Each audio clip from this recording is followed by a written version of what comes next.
이번 주에 비가 많이 내려가지고 교회가 좀 물이 많이 들어왔어요. 그래도 이렇게 잘 해가지고 많이 새지는 않았는데 우리가 계속 외부 방수랑 열심히 하고 있어서 교회는 많이 평안했습니다. 여러분들의 가정은 어땠는지 모르겠네요. 어제 오늘 이렇게 비가 막 내리고 우리 교회 주차장에 텃밭 같은 게 좀 있어요. 그렇게 봤더니 무성해졌더라고요. 원래 거기 나무가 있었는데 우리 작년에 박용규 장로님이 잘 정리를 해주시고 또 작년에 거기다 이렇게 귀하게 여러 가지 작물들을 심어주시고 고생하셔가지고 좋은 텃밭이 됐는데 이제 또 올해는 우리 거기를 또 이제 우리 김종욱 권사님과 김기수 집사님이 저녁마다 오셔서 또 이렇게 살피셔서 여러 가지 또 우리 점심에 먹는 음식들을 또 거기서 이렇게 캐고 있습니다. 여러분들 맛있게 잡수시고 좋은 시절들 보내셨으면 좋겠고 비가 많이 오는데 건강도 조심하시면 좋겠습니다. 오늘 우리 찬양대 시편 8편은 굉장히 은혜로운 찬양이죠. 제가 좋아하는 찬양이기도 합니다. 특별히 더 이렇게 은혜롭게 들린 이유가 우리 이규 청년이 마이크 스탠드들 세워진 거 보이세요? 이거 헌물했어요. 다 찬양대에서 이렇게 또 잘 아름다운 찬양 들으시라고 마이크 스탠드를 헌물하셔가지고 이렇게 또 우리 좋은 찬양 들을 수 있어서 감사하게 됐습니다. 오늘 말씀은 이제 에베소서 2장인데요. 이 말씀이 어려운 교리서예요. 그래서 우리가 교리를 파자면 다 머리가 지끈지끈하게 됩니다.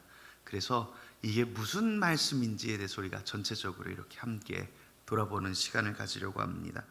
이 말씀의 11절에 여러분들이 보시면 그러므로 생각하라 하면서 너희가 그때는 이라고 되어 있어요. 그리고 12절에도 그때 너희는 이라고 되어 있어요. 그때는 우리 여러분들이 아시는 대로 과거, 현재, 미래 중에 어느 시간일까요? 과거예요. 예전에 너희는 이라는 거예요. 그 다음에 여러분들이 보시는 대로 13절에는 뭐라고 시작해요? 이제는 이라고 시작해요. 과거, 현재, 미래 중에 언제예요? 지금이지요. 자, 그리고 이제 여러분들이 보시는 본문에서 19절에 보시면 그러므로 이제부터 너희는 이라고 해요. 이제부터 너희는, 그럼 이제 어떤 시점에 관한 얘기를 하려는 거예요? 미래예요. 옛날에 너희가 이랬고 앞으로 너희가 이렇게 될 건데 이 모든 게 지금 이것 때문이다 라는 이야기를 우리에게 해주시는 거예요. 그럼 우리가 이 세계의 시점에 관해 따라서 성경을 한번 이해하면 좋겠어요. 그때 너희는 그리스도 밖에 있었고 이스라엘 나라 밖의 사람이라 약속의 언약에 대하여는 외인이요 세상에는 소망이 없고 하나님도 없는 자이더니 라고 12절에 말합니다. 그리고 11절에는 그러므로 생각하라 라고 하는 거예요. 이 생각하라가 전체 11절부터 22절까지 우리에 대한 명령이에요. 과거에도 생각하고 지금도 생각하고 미래도 생각하라는 것이죠. 그럼 과거에 우리가 어떤 사람이었는지 한번 생각해 봅시다. 우리가 한마디로 말하면 이방인이었다는 거예요. 약속 밖에 있었다는 거예요. 먼 데 있었다는 겁니다. 여러분, 먼 데 있는 게 어떤 의미인지 잘 이해하셔야 됩니다. 여러분들 멀리 있어봐야 2시간, 5시간이지요. 먼 데 있는 건 저만큼 체험하신 분들이 잘 없을 거예요. 저는 우리나라에서 제일 먼 데 살았습니다. 지구 정확히 반대편에 살아봤어요. 정확히 대한민국의 반대편이에요. 대한민국을 뚫고 나가면 아르헨티나가 나온답니다. 거기에서 있을 때 여러분 얼마나 멀게 느껴지는지 아세요? 지금도 멀어요. 제가 기억이 틀리지 않았다면 지금 저희 부모님이 오늘 같이 예배를 드리고 계시는데 이민 갈 때 비행기가 50시간가량 타고 갔어요. 그 옛날 88년도에 세 군데인가 네 군데를 들려서 갔던 걸로 기억을 해요. 그리고 지금도 평균적으로 이제 비행기가 많아졌잖아요, 세계적으로. 그래서 지금도 보통 36시간. 그리고 제가 타본 제일 빠른 비행기는 30시간. 이게 제일 빠른 거예요, 여러분.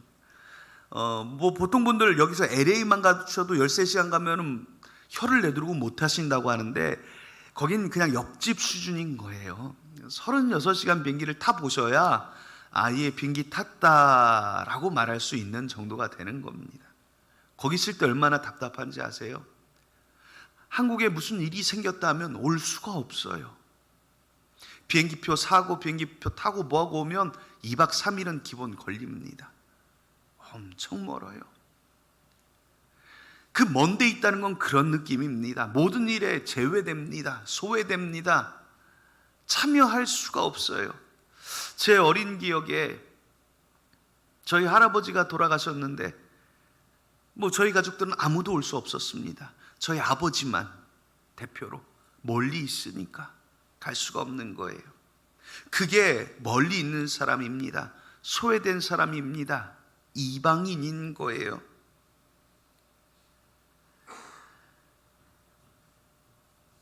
이것은 우리가 모태신앙이냐, 그냥 예수님 믿은 사람이냐, 아니면 유태인이냐, 그리스도인이냐, 이런 신분을 따지려는 게 아니라 우리가 본래 다 이방인이었고 하나님의 약속 밖에 있었다는 겁니다. 이 약속이 뭐냐면 구원의 약속이거든요. 소망의 약속이거든요. 축복의 약속이거든요. 믿음의 사람들에게, 예수 그리스도를 믿는 사람에게 하나님이 복 주시고 은혜 주시고 축복해 주신다고 했는데 우리가 다 그 축복 밖에 있었던 거예요. 거기서 멀었어요. 우리 게 아니었어요. 이 소망이 없음은 곧 인간의 비참한 인생을 말하는 겁니다. 사실 인생이 얼마나 비참한지 모릅니다. 우리가 여러분 참 좋은 시대를 살고 있지만 우리가 이 시대에 잘 먹고 좋은 집에 살고 좋은 차를 타면서 나는 행복해 하지만 이 모든 게 어쩌면 우리는 우리의 비참함을 잊기 위한 건지 모르겠습니다. 왜냐하면 우리 인생은 어차피 다 혼자 왔다 혼자 가는 인생들이에요.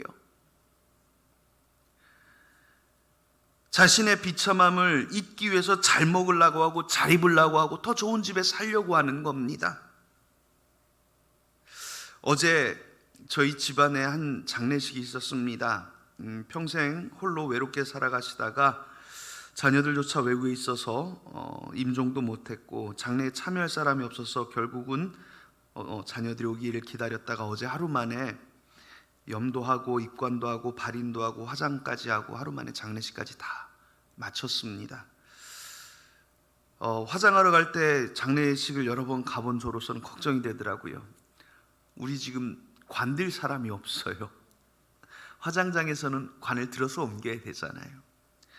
그런데 어찌어찌해서 저희 가족 중에 3사람이 들게 됐는데 그 운구차 운전하시는 분이 제가 도와드릴게요 해갖고, 보통 운구는 6명이 합니다. 아실 거예요. 4사람이 관을 들고 옮겼어요. 가슴이 아팠어요. 그런데 우리 집만 그런가 하고 이렇게 제가 유심히 봤더니 그 화장장에 오후 저희가 마지막 타임이었는데 이 타임에 4구가 들어가더라고요. 그런데 저희 앞에 집도 저희랑 똑같이 운전사실까지 와서 4사람이 들고 가더라고요. 그리고 저희 집은 한 10명 넘게 앉아 있었는데 그 집은 6명밖에 없더라고요. 그 집 보면서 혼자 위안받았습니다. 아이고, 우리 집 같은 집이 또 있구나. 그리고 그 다음 집은요 한 40-50명이 이렇게 따라오더라고요. 교인들도 아닌데 많이 와요. 그래서 여러분, 저 집은 좋겠다라고 생각이 들어야 되나 라는 생각이 들었어요. 6명이 따라가건 60명이 따라가건 죽은 사람은 1명입니다. 그리고 그 사람은 몰라요. 내 인생을 기준으로 보자면 모든 삶의 죽음은 동일한 겁니다. 빈손으로 왔다, 빈손으로 가는 겁니다. 고관 대작들이 먹는 음식을 삼시세끼를 먹어도 100년 못 살고 가기는 마찬가지고, 하루에 3끼를 국물에 김칫국에 밥만 말아 먹고 살아도 100년 살고 가기는 마찬가지입니다. 인생 다 똑같아요. 인생 살며 여러분 행복하셨습니까? 많은 재물 모아봐야 다 사라집니다. 하늘나라 갈 때 내 것 아닙니다. 큰 명성을 누려 많은 사람이 장래에 와도 결국 나 혼자 가는 겁니다. 세상에 살면서도 그 비참함은 이루 말할 수 없는 게 우리 인생인 겁니다. 사람 때문에 울고 사랑 때문에 아프고 배신으로 고통받고 신뢰와 인의 때문에 눈물 짓는 게 인생이에요. 그런데 사람들은 그걸 잊으려고 재물을 더 모으려고 하고 명예에 더 집착하고 학문에 더 힘쓰고 관직에 목을 맵니다. 그러나 그 무엇도 우리를 구원하지 못하는 게 인생이에요. 결국 본래 인생은 비참한 것입니다.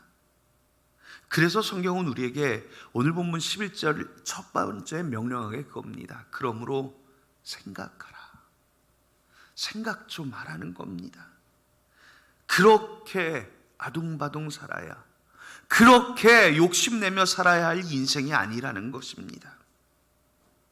오히려 우리는 그것이 아니라 다른 것에 우리가 더 생각을 집중해야 되는데, 우리가 집중해야 될 그것이 무엇이냐? 13절의 말씀인 거죠. 이제는 전에 멀리 있던 너희가 그리스도 예수 안에서 그리스도의 피로 가까워졌느니라.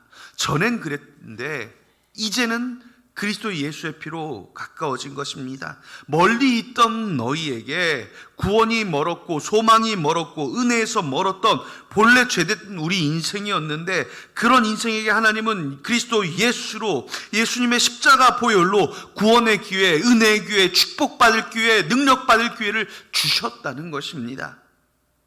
그리고 이제는 멀리 있는 게 아니라 어떻게 됐대요? 가까워졌습니다. 아까 말씀드린 그 아르헨티나의 제 조카들이 있어요. 한 20대여섯 정도 된 조카들인데요. 이 친구들이 그 아르헨티나 여름 휴가가 1월인데 그 나라는 보통 국가가 한 1월 한 달 정도를 전체적으로 휴가를 해요. 다 쉬어요. 그래서 한국에 나옵니다. 놀러 와요. 그러면 집에 안 가려고 그래요. 어떻게든지 집에 안 갈까를 고민을 해요. 한국에서 대학교를 갈까요, 삼촌? 한국에서 취직을 할까요, 삼촌? 그래요. 왜 그러냐면 와보니까 좋거든요. 너무 좋거든요. 가기가 싫은 거예요. 멀리 있을 땐 몰랐는데 와보니까 너무 좋아요. 그래서 올 때는 요만한 가방 하나 갖고 왔던 애들이 집에 할 땐 이만한 가방 2개씩 들고 가요. 뭘 꽉꽉 넣어가지고. 구원이란 게 그런 것 같아요. 전에 멀리 있을 땐 몰라요. 예수님이 누군지도 몰라요. 그분이 주는 은혜와 평안과 감사가 뭔지를 몰라요. 그런데 가까이 오면 어떻게 돼요? 알게 되는 거예요. 주님이 주시는 사랑을 경험할 때 알게 되고요. 그분이 주시는 은혜를 경험할 때 알게 되는 거예요. 아, 우리에겐 예수님이 필요하구나. 성경은 그래서 우리에게 이 예수님에 대하여 분명히 알라고 말씀하시는 것입니다. 14절 이하에 우리에게 이렇게 설명합니다. 그는 우리의 화평이신지라 둘로 하나를 만두사 원수된 것 곧 중간에 막힌 담을 자기 육체로 하셨다라고 표현합니다. 여기서 말씀하는 그는 바로 예수님이고요. 그분은 화평이라고 말합니다. 화평을 위해서 둘로 하나를 만드셨답니다. 어떻게요? 원수된 것 곧 중간에 막힌 담을 헐어버리셨다고 합니다. 예수님이 깨트린 것, 무너뜨린 것이 무엇이겠습니까? 바로 우리의 소망 없고 은혜 없는 그 삶이었다고, 하나님 밖에 있었던 사람이라고, 우리가 멀리 있던 자라고 말하는 그 율법의 굴레를 깨트려 버리셨다는 겁니다. 그래서 우리에게 더 이상 율법은 힘이 없습니다. 15절에 계속해서 말합니다. 법조문으로 된 계명의 율법을 폐하셨으니 이는 이 둘로 자기 안에서 한 세 사람을 지어 화평하게 하시고 라고 말합니다. 예수님은 계속해서 무슨 사역을 하세요? 화평하게 하신다는 거예요. 평안하게 하신다는 거예요.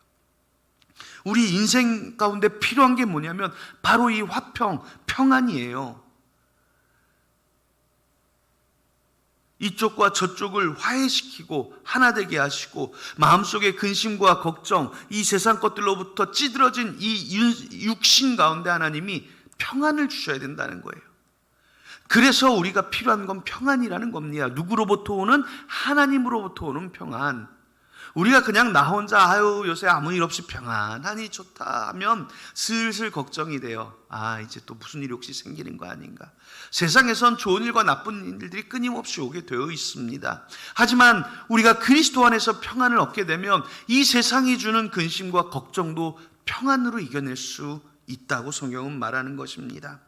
그래서 예수님은 그 율법을 헐어버리셨다고 말하는데 그게 폐하여진 것이 아니에요. 예수님은 마태복음 5장 17절에 이렇게 말씀하십니다. 내가 율법이나 선지자를 폐하려 온 줄로 생각하지 말라. 폐하려 온 것이 아니요 완전하게 하려 함이라. 하나님이 전해주셨던 율법이 불완전했던 것이지 잘못된 게 아니며 그것을 하나님은 예수님을 통하여 완전하게 하신 겁니다. 어떻게요? 예수 그리스도의 십자가로.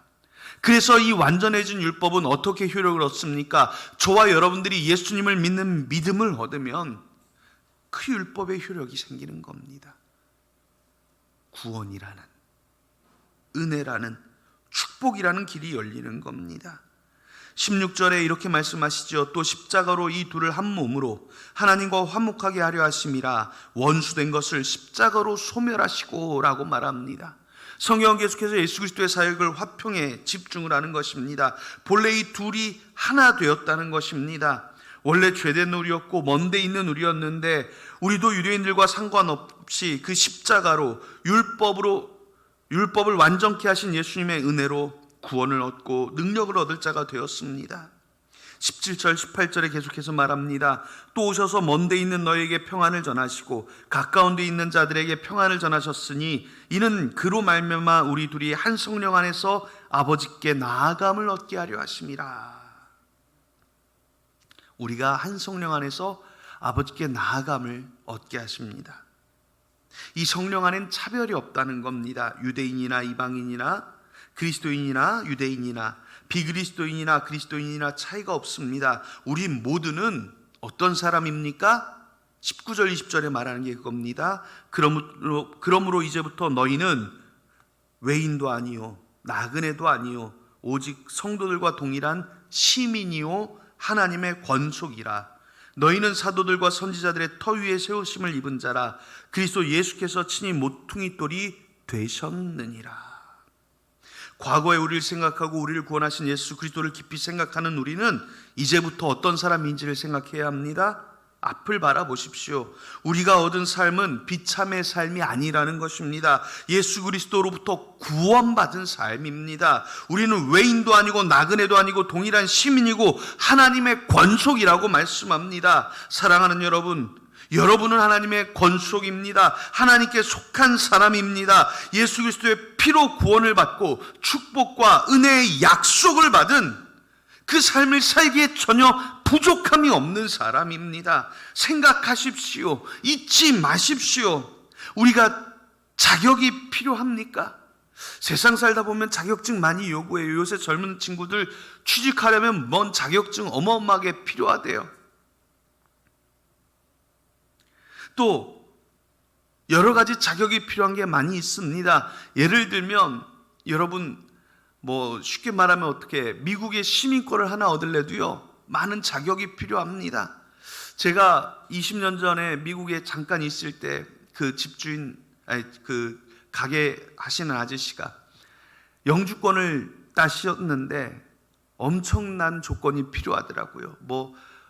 50만 불인가를 가지고 와야 되고 그거를 해서 사업도 3인인가 4인 이상 이렇게 해서 몇 년간 사업을 유지를 해야 되고 세금을 얼마 이상 내야 되고 뭘 어떻게 해야 되고 많은 조건들을 해야지 뭘 주냐면 영주권 신청 자격을 줘요.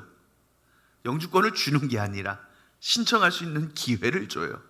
그럼 또 신청 자격을 받으면 그거 갖고 또 여러 가지 자격을 충족해야 받게 된다는 거예요. 세상에서는요 뭐 하나 얻으려면 많은 자격을 요구를 합니다. 그러면 여러분 우리가 생각해 봅시다. 성경이 생각하라고 명령하니까요. 우리가 자격을 따지면 우리가 무슨 자격이 있습니까? 저와 여러분들은 자격 없어요. 우리 세상에서 마음껏 살던 사람들입니다. 그런데 예수님은 그런 자격을 요구하신 게 아닙니다. 여러분들에게 많은 자격을 요구하지 않으세요. 우리는 예수님의 은혜 받을 자격이 없는 사람입니다. 하나님의 자녀라고 불릴 자격도 없는 사람입니다. 그런데 하나님은 우리를 하나님의 권속이라고 불러주시겠다고 합니다. 하나님의 나라 시민이라고 불러주시겠다고 말씀하십니다. 여기서부터 하나님의 은혜가 이미 시작된 거예요. 값없이 주는 선물이 시작됐습니다. 주의 축복이 시작됐습니다. 우리를 향하신 하나님의 사랑은 이미 시작되어 있습니다. 그리고 그렇게 시작된 하나님의 사랑과 은혜는 지금도 여러분들의 삶에, 여러분들의 자녀들에게, 여러분들의 인생에, 여러분들의 미래에 물 붓듯 폭포처럼 부어주시는 줄로 믿으시기 바랍니다.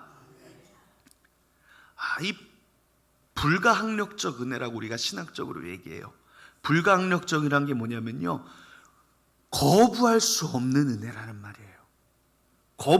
하나님 싫어요. 야, 네가 거부한다고 돼? 안 된다는 거예요. 우리가 거부할 수조차 없는 게 하나님의 은혜예요. 부어주신다는 거예요. 얼마나 부어주시겠어요? 어제 저녁에 그 모든 일을 마치고 저희 사모하고 같이 차를 타고 집으로 오는데 딱 집으로 오기 시작하니까 비가 내리기 시작하더라고요. 비가 내리는데 저 진짜 평생 한두 번밖에 못 겪어본 시간이었어요. 얼마나 비가 내렸는지요. 와이퍼 있잖아요. 이거 차량 닦는 거. 이걸 제일 빠른 속도로 하고 비상등을 켜고 시속 40km로 다니는데도 앞이 하나도 안 보여요. 하늘에서 무려 그냥 누가 진짜 막 드럼통으로 붓고 있는 것 같아요. 이게 안 닦여요. 안 닦여요. 막 내리는데 40km로 가도 못 가겠어요. 발발발발발. 하나도 안 보여요. 그걸 보면서 아이고 집에 어떻게 가나 이 생각이 들어야 되는데 그 순간 하나님이 물 붓듯 부어주시는 은혜가 이런 거구나 라는 생각이 들더라고요. 하나님의 은혜는요 그렇게 부어주시는 거예요. 내 삶에 졸졸졸졸졸 주전자 따라주시 부어주시는 은혜가 아니라 폭포수같이 앞을 가늠할 수 없을 정도로 부어주시는 게 하나님의 은혜입니다.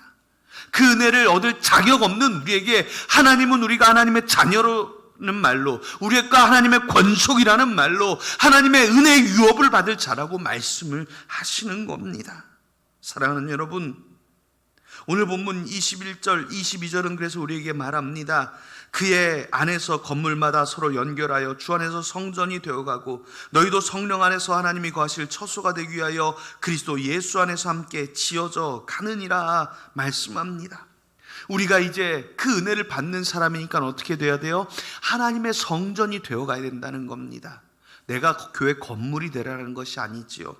고린도전서 3장 16절은 이렇게 말합니다. 너희는 너희가 하나님의 성전인 것과 하나님의 성령이 너희 안에 계시는 것을 알지 못하느냐.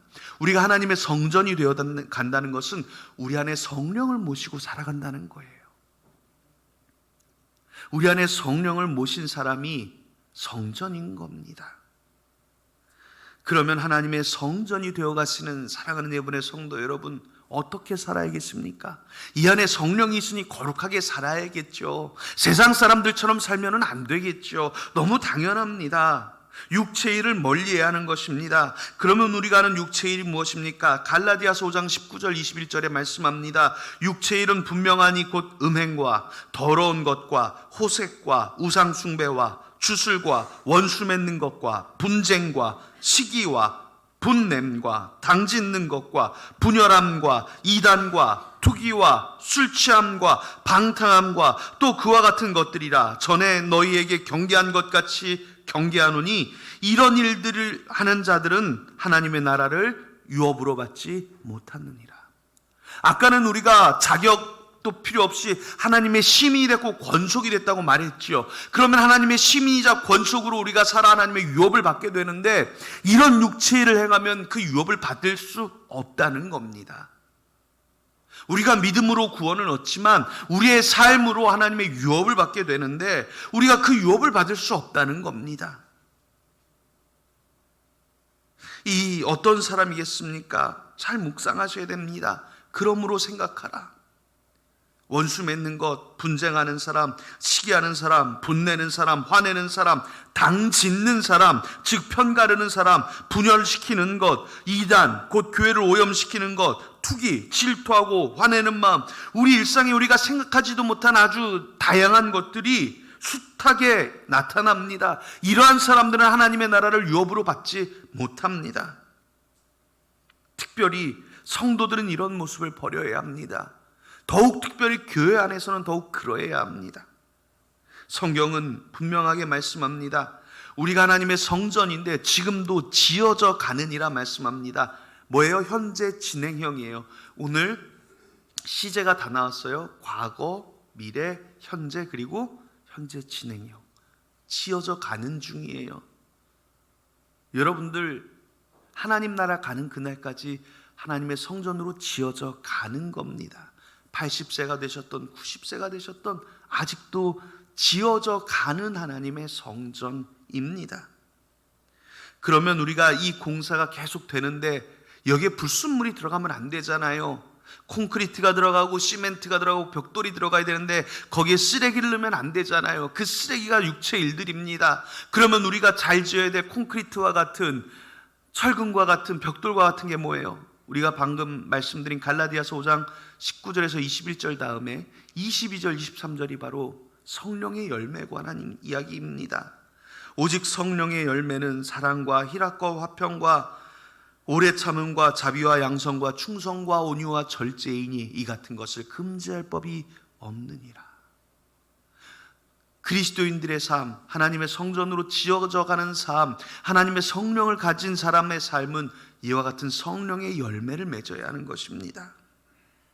여러분, 어려운 삶이에요. 이게 어려운 거지 늘 말씀드립니다. 불가능한 게 아닙니다.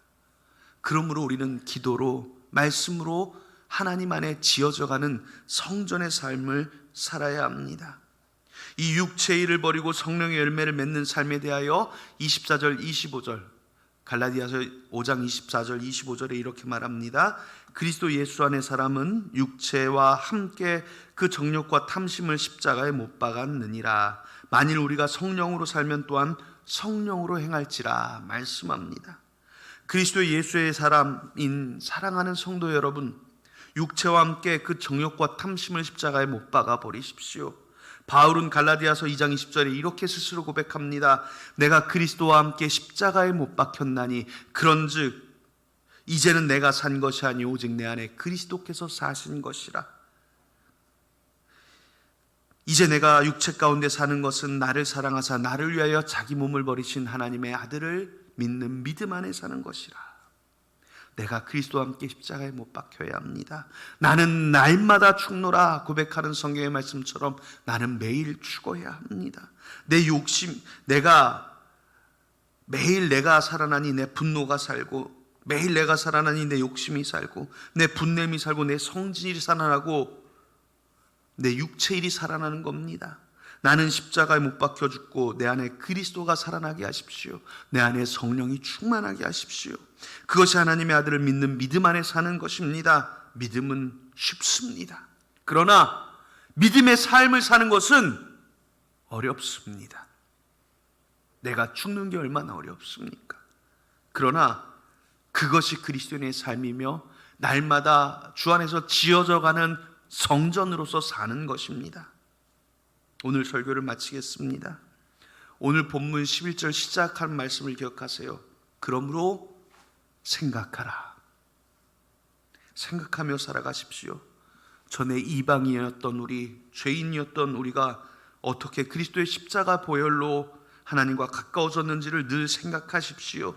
그리고 그것이 은혜라는 것을 깨닫게 될 것입니다. 그 은혜 안에 부름받은, 이제는 구원의 은혜의 자녀가 된 내가 어떻게 살아갈지를 더욱 생각하십시오.